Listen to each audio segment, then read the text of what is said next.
जबर हरेली रैली भिलाई शहर में जबर तरीका से निकले हुए हैं। आप देख सकते हो पूरा प्रदेश भर से जो है यहाँ पास लोगन मन पहुँचे हुए हैं जबर हरेली में शामिल होए पर। ये जबर माहौल के बारे में क्या बोलना चाहूँ भैया? माहौल के बारे में भैया मैं व्यक्त नहीं कर सकता। इतना ज़्यादा खुशी होते मोला, इतना ज़्यादा होते कि मैं अपन हृदय से नहीं बता सका। जिंदगी में यदि खुशी हो तो मोला दो बार होए।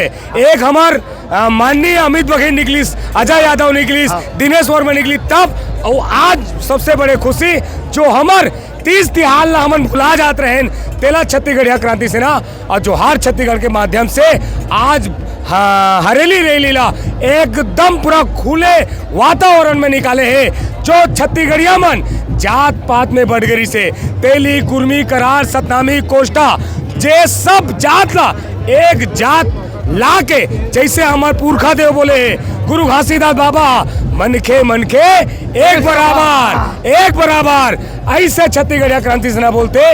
जात पात के करो विदाई, छत्तीसगढ़िया भाई भाई। ये संगठन जात में कभी आज तक नहीं बांटे, लेकिन हमन ला देशद्रोह करते थे यही सरकार मन। हमन जब एक सम्मान करतन, जो हमार माटी के सम्मान करते, चाहे वो कोनो राज के रहे, चाहे वो बिहार की रहे, चाहे ओडिया रहे, चाहे तेलुगु रहे, जो हमार माटी के सम्मान करी वो हमार भाई है। और जो माटी के सम्मान नहीं करी, चाहे वो सब भाई होके हमार भाई नो है। काबर ये माटी हमार पहचान है, ये जल जंगल हमार पहचान है, ये हमार छत्तीसगढ़ के जत का हमार भाई है, हमार बहनी है। यही तो हमार छत्तीसगढ़ माता रही है, यही हमला पैदा करे। और जेकर ये सम्मान नहीं करी ओला छत्तीसगढ़िया क्रांति सेना और जोहार छत्तीसगढ़ पार्टी कबू बर्दाश्त नहीं करे।